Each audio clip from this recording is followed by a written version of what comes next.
Francisco, how big a problem is this diesel story, and what can the administration do about it? Hey guys, thanks for having me. It is a huge problem, in fact, if you look across the commodity spectrum, we've been arguing there's commodities that are in a good situation, some that are in a bad situation, and some that are in an ugly situation. And diesel definitely qualifies as an ugly situation commodity because of three main reasons.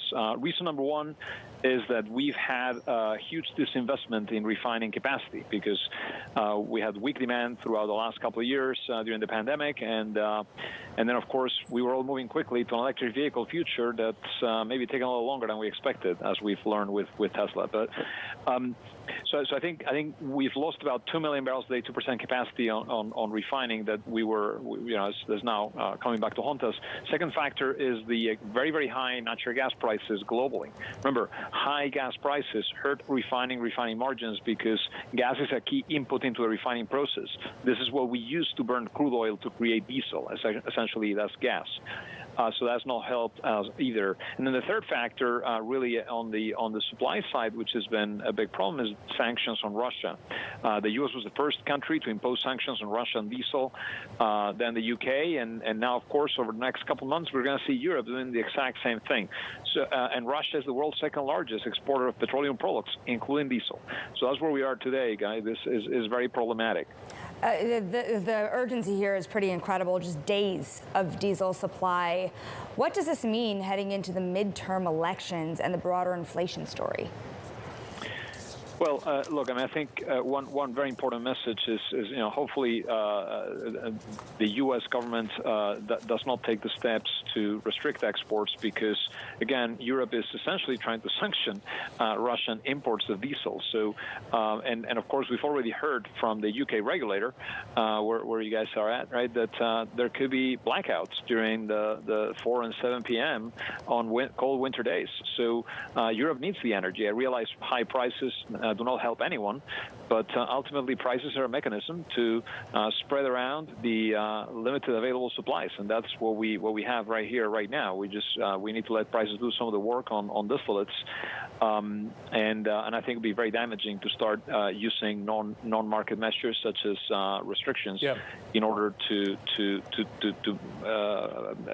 support U.S. consumers, but at the same time really hurt European consumers that are already facing a very dire situation at home.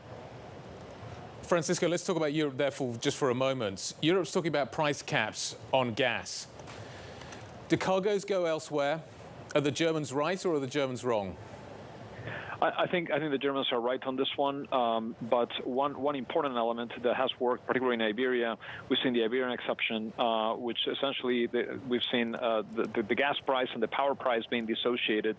So essentially, you cap the revenue that you're generating from those wind and windmills, those solar panels, and you cap the price there, nuclear power, and then essentially you just try to find a way to pay for the rest, as opposed to let electricity be priced at the marginal cost, which is what the system is intended to do. But unfortunately, all the deregulation over the last 20 years has been thrown out the window with Russia playing around with the gas supplies and restricting its volumes into Europe. So I think on the one hand you need to attract gas to the region, on the other you need to protect consumers, and that's the tough balancing act that European governments need to deliver. And just making things more difficult, each nation has their own energy position, their own infrastructure issues, and their own government balances. I mean, one of the big issues in the UK, of course, in the last month has been the energy subsidies, which have fed through into the budget, into the mini budget, and then again into the